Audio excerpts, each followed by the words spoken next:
नमस्कार दोस्तों, स्वागत है आपके अपने YouTube channel Vinod Hindi point में। दोस्तों, आज के इस वीडियो में संपूर्ण हिंदी साहित्य से संबंधित महत्वपूर्ण प्रश्नोत्तरी को रखा गया है, जो हिंदी साहित्य की सभी परीक्षाओं के लिए बहुत ही महत्वपूर्ण है। किसी भी परीक्षा को निकालने के लिए अभ्यास पेपर की बहुत अहम भूमिका होती है। तो वीडियो शुरू करने से पहले अगर आप चैनल पर नए हैं तो चैनल को सब्सक्राइब कर लीजिए, वीडियो को शेयर कर दीजिए। संपूर्ण हिंदी साहित्य से हमारी प्रश्नोत्तरी होती रहती है। आज का हमारा पहला प्रश्न है, प्रसाद ने अपने किस नाटक में मुख्यतः नारी मुक्ति की समस्या को उठाया है? चंद्रगुप्त, राजश्री, स्कंदगुप्त, ध्रुवस्वामिनी। इसका सही उत्तर हो जाएगा ध्रुवस्वामिनी में नारी मुक्ति की समस्या को उठाया गया है। इसमें जो है पुनर्विवाह का अधिकार और तलाक, इन सभी समस्याओं को जो है रखा गया है इस नाटक में, ध्रुवस्वामिनी में। प्रसाद के अन्य नाटकों की बात की जाए तो चंद्रगुप्त हैं, राजश्री है, स्कंदगुप्त है, एक घूंट जो है गीत नाट्य है, कामना है, जन्मेजय का नाग्य है, नागयज्ञ है। ये सभी जो है प्रसाद के नाटक हैं। अगला प्रश्न, चंद्रगुप्त नाटक का कौन सा नारी पात्र चंद्रगुप्त के साथ प्रेम भाव नहीं रखती? पूछा गया प्रश्न है, चंद्रगुप्त नाटक का कौन सा नारी पात्र चंद्रगुप्त के साथ प्रेम भाव नहीं रखती? सुवासिनी, कल्याणी, कार्नेलिया, मालविका।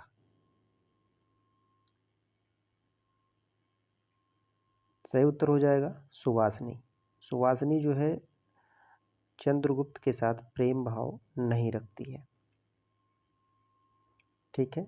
और चंद्रगुप्त नाटक का अगर प्रकाशन वर्ष देखा जाए तो 1933 ईस्वी में इसका प्रकाशन हुआ था, चंद्रगुप्त नाटक का। ये सुवासिनी जो है चंद्रगुप्त के साथ प्रेम भाव नहीं रखती है, बल्कि सकटार के साथ रखती है। ठीक है, सकटार के साथ यह प्रेम भाव रखती है सुवासिनी। अगला प्रश्न, हिंदी नवजागरण को मूलतः बुद्धिवादी और रहस्यवाद विरोधी कहने वाले विद्वान हैं? रामविलास शर्मा, महावीर प्रसाद द्विवेदी, नामवर सिंह, रामचंद्र शुक्ल।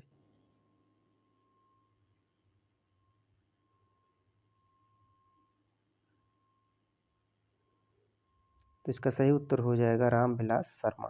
हिंदी नवजागरण को मूलतः बुद्धिवादी और रहस्यवाद विरोधी कहने वाले विद्वान है रामविलास शर्मा।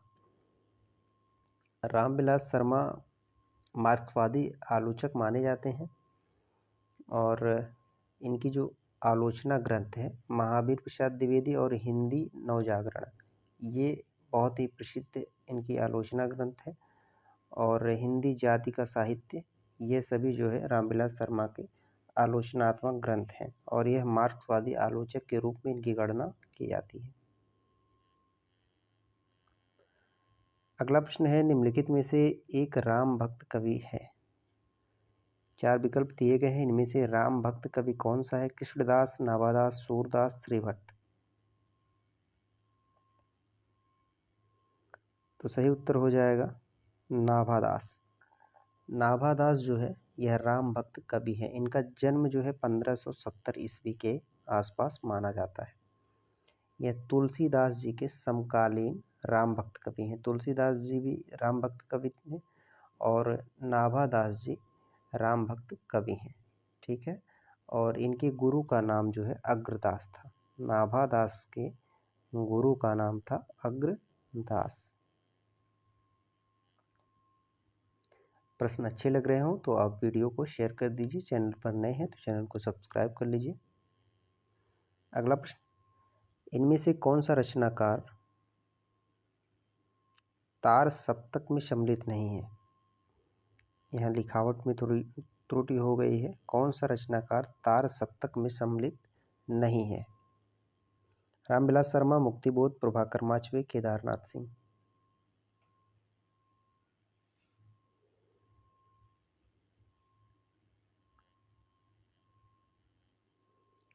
सही उत्तर हो जाएगा केदारनाथ सिंह। केदारनाथ सिंह जो है तार सप्तक में सम्मिलित नहीं है। तार सप्तक की बात की जाए तो जो है 1943 ईस्वी में तार सप्तक का प्रारंभ हुआ था, 1943 ईस्वी। ठीक है, और दूसरा जो तार सप्तक था वह 1951 में हुआ था और तीसरा तार सप्तक 1959 ईस्वी। तो इसमें जो है तार सप्तक के में जो शामिल नहीं है वह केदारनाथ सिंह है। बाकी रामविलास शर्मा, मुक्तिबोध और प्रभाकर माचवे, यह तीनों जो है तार सप्तक में शामिल है। ठीक है, केदारनाथ सिंह की बात की जाए, यह जो है तृतीय तार सप्तक यानी तीसरे सप्तक में ये शामिल थे।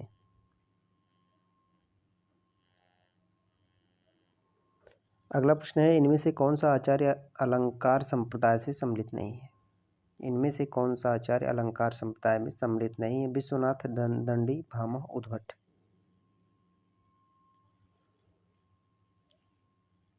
तो इसका सही उत्तर हो जाएगा विश्वनाथ। अलंकार संप्रदाय से विश्वनाथ, आचार्य विश्वनाथ का संबंध नहीं है। विश्वनाथ जो है यह रस संप्रदाय से इनका संबंध है। अलंकार संप्रदाय से इनका संबंध नहीं है बल्कि रस संप्रदाय से है। अलंकार संप्रदाय से दंडी है, भामा है, उद्भट है, इन सभी का जो है अलंकार संप्रदाय से संबंध है। ये सभी अलंकारवादी आचार्य हैं, बल्कि विश्वनाथ, आचार्य विश्वनाथ जो है यह रसवादी आचार्यों में इनकी गणना की जाती है।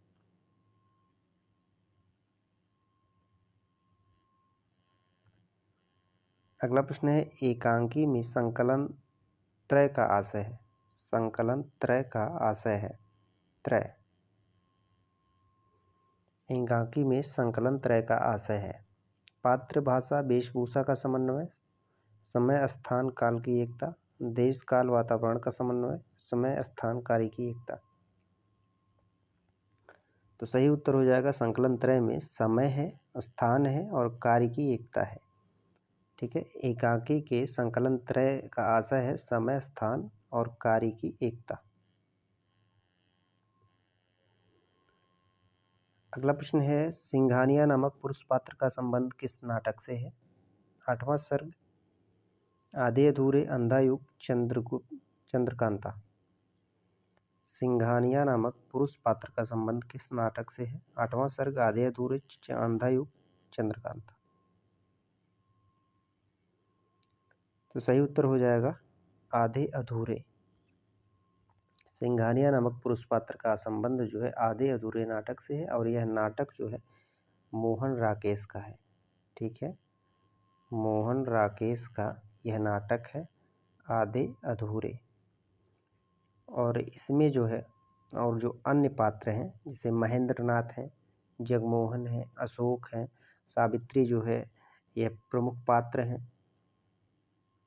ठीक है, इस नाटक को, आधे अधूरे नाटक को, बहुत ही महत्वपूर्ण यह नाटक है। इसे मील का पत्थर भी कहा जाता है। इस नाटक को मील का पत्थर भी कहा जाता है। आधे अधूरे नाटक को परीक्षा में पूछा जाता है, मोहन राकेश के किस नाटक को मील का पत्थर कहा जाता है? तो आधे अधूरे नाटक को मील का पत्थर कहा जाता है।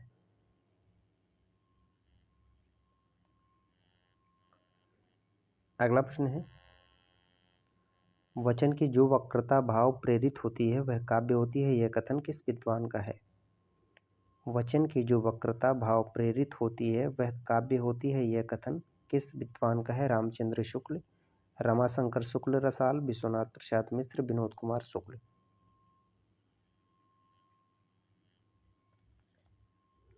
सही उत्तर हो जाएगा आचार्य रामचंद्र शुक्ल का यह कथन है। वचन की जो वक्रता भाव प्रेरित होती है वह काव्य होती है, यह कथन जो है आचार्य रामचंद्र शुक्ल का है।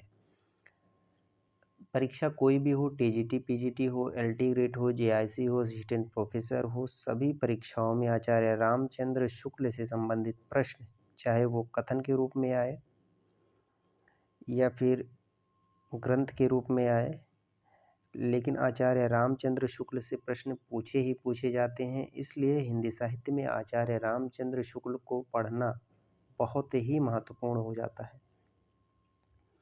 इनके कथन जो हैं बहुत ही महत्वपूर्ण होते हैं, इसलिए आचार्य रामचंद्र शुक्ल के जो कथन हैं उसे आप अलग से नोट कर लीजिए। चलिए अगला प्रश्न, भारतेंदु हरिश्चंद्र को भारतेंदु की उपाधि कब प्रदान की गई? भारतेंदु हरिश्चंद्र को भारतेंदु की उपाधि कब प्रदान की गई? 1878, 1880, 1884, 1882।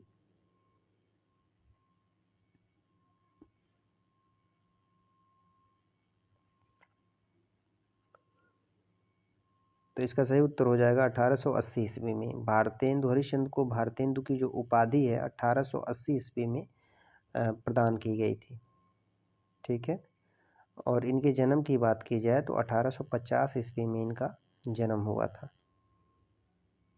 भारतेंदु हरिश्चंद्र को भारतेंदु की उपाधि जो है 1880 ईस्वी में प्रदान की गई थी। और भारतेंदु युग जो है, भारतेंदु युग की शुरुआत 1843 ईस्वी से 1867 ईस्वी तक, 1843 से 1867 ईस्वी तक जो है भारतेंदु युग माना जाता है। अगला प्रश्न है, निम्नलिखित में से किस कहानी के लेखक प्रेमचंद नहीं है? होली का उपहार, मुक्ति मार्ग, बड़े घर की बेटी, देवदासी। किस कहानी के लेखक प्रेमचंद नहीं है? सही उत्तर हो जाएगा देवदासी। देवदासी कहानी जो है यह प्रेमचंद की नहीं है बल्कि जयशंकर प्रसाद की है। ठीक है। देवदासी कहानी जयशंकर प्रसाद की है। होली का उपहार, मुक्ति मार्ग, बड़े घर की बेटी, यह सभी जो है प्रेमचंद की कहानियां हैं। कहानी सम्राट और उपन्यास सम्राट के नाम से प्रेमचंद जी को जाना जाता है। लगभग 300 से ऊपर कहानियां इन्होंने लिखी है, जिसमें ईदगाह कहानी, ठाकुर का कुआं, कफन इनकी अंतिम कहानी थी। तो ये सभी जो है प्रेमचंद की कहानियां हैं। अगला प्रश्न है, हिंदी भाषा का उद्गम और विकास के लेखक हैं? हिंदी भाषा का उद्गम और विकास के लेखक हैं डॉक्टर नगेंद्र, आचार्य रामचंद्र शुक्ल, हजारी प्रसाद द्विवेदी, डॉक्टर उदय नारायण तिवारी।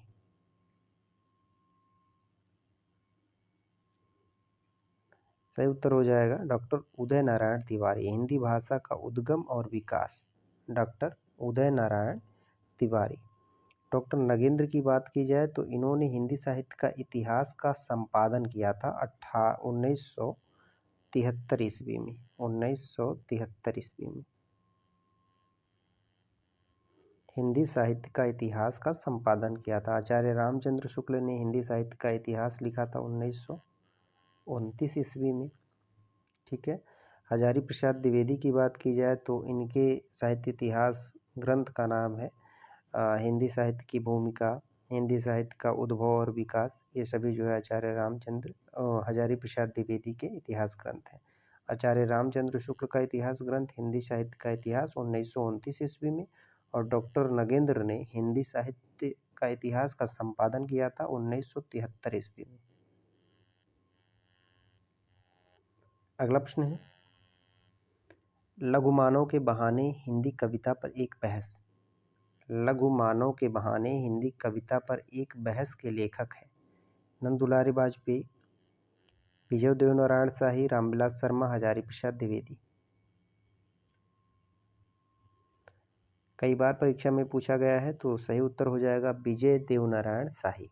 लघुमानव के बहाने हिंदी कविता पर एक बहस,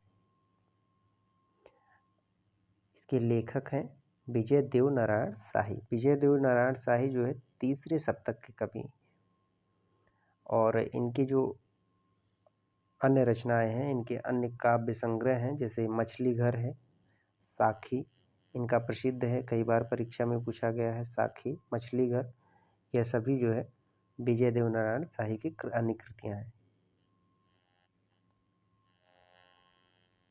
अगला प्रश्न, चंद्रकांता उपन्यास के संबंध में सत्य कथन को चिन्हित कीजिए।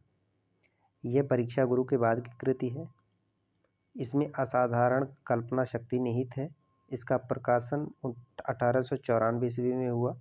इस उपन्यास में रहस्य को सुरक्षित रखने वाला कथा संगठन विद्वान है।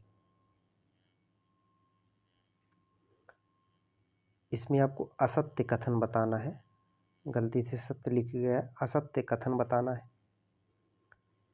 तो इसका जो सही उत्तर हो जाएगा सी, इसका प्रकाशन 1894 ईस्वी में हुआ। यह असत्य है। बल्कि 1894 ईस्वी नहीं, इसका प्रकाशन जो है 1888 ईस्वी में हुआ। चंद्रकांता उपन्यास का जो प्रकाशन वर्ष है वह 1888 ईस्वी में है। यह परीक्षा गुरु के बाद की कृति है, बिल्कुल सही है। इसमें असाधारण कल्पना शक्ति निहित है, यह भी सही है। इस उपन्यास में रहस्य को सुरक्षित रखने वाला कथा संगठन विद्वान है। ठीक है। चंद्रकांता उपन्यास के लेखक की बात की जाए तो देवकीनंदन खत्री हैं। देवकीनंदन खत्री। परीक्षा गुरु की बात की जाए तो 1882 में ये लिखा गया है, 1882, और ये लिखा गया है 1888।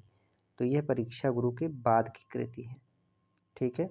और इसमें कुल 24 भाग हैं। चंद्रकांता में 24 भाग हैं। ऐसा लोग मानते हैं। चंद्रकांता उपन्यास को पढ़ने के लिए बहुत से लोगों ने हिंदी सीखी थी। बहुत से लोगों ने चंद्रकांता उपन्यास को पढ़ने के लिए हिंदी सीखी थी। और यह उपन्यास किसका है? देवकीनंदन खत्री का। अगला प्रश्न, गोस्वामी तुलसीदास की कुल कितनी कृतियों में उत्तरकांड संबंधी वर्णन प्राप्त होते हैं? उत्तरकांड संबंधी वर्णन प्राप्त होते हैं कितनी कृतियों में? तो सही उत्तर हो जाएगा बी, 4 कृतियों में उत्तरकांड संबंधी वर्णन जो है प्राप्त होते हैं। एक तो हो गया रामचरितमानस में 7 कांड है। उसके बाद दूसरा हो गया गीतावली, तीसरा बरवे रामायण और चौथा है कवितावली। इन 4 रचनाओं में जो है उत्तरकांड संबंधी वर्णन प्राप्त होते हैं। ठीक है। इनके और भी जैसे आचार्य रामचंद्र शुक्ल ने कुल 12 ग्रंथ माने हैं तुलसीदास जी के। तो और जो है रामलाल नेहरू है, विनय पत्रिका है, दोहावली है, रामज्ञा प्रश्न है, ये सभी जो है तुलसीदास जी के ग्रंथ हैं। तो जो 4 रचनाएं हैं जिसमें जो है रामचरितमानस है, गीतावली है, उसके बाद बरवे रामायण है और फिर कवितावली है। इन चारों में जो है उत्तरकांड संबंधी वर्णन प्राप्त होते हैं। आचार्य शुक्ल के अनुसार स्वच्छंदतावाद के प्रवर्तक कौन है? मैथिली शरण गुप्त, राधाकृष्ण दास, श्रीधर पाठक, अयोध्या सिंह उपाध्याय, हरिऔध।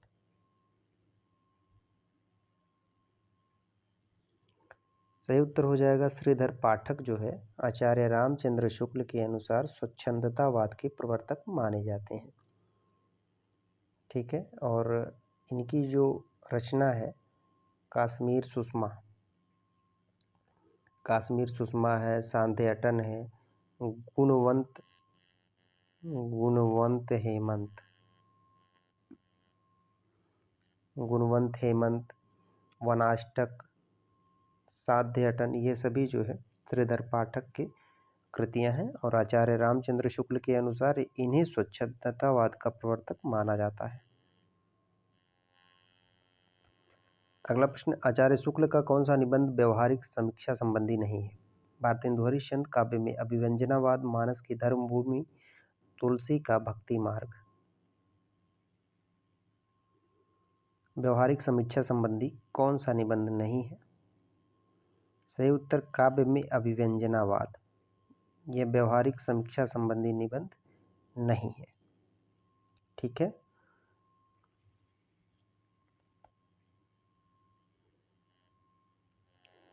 अगला प्रश्न, चिंतामणि का पहला भाग कब प्रकाशित हुआ?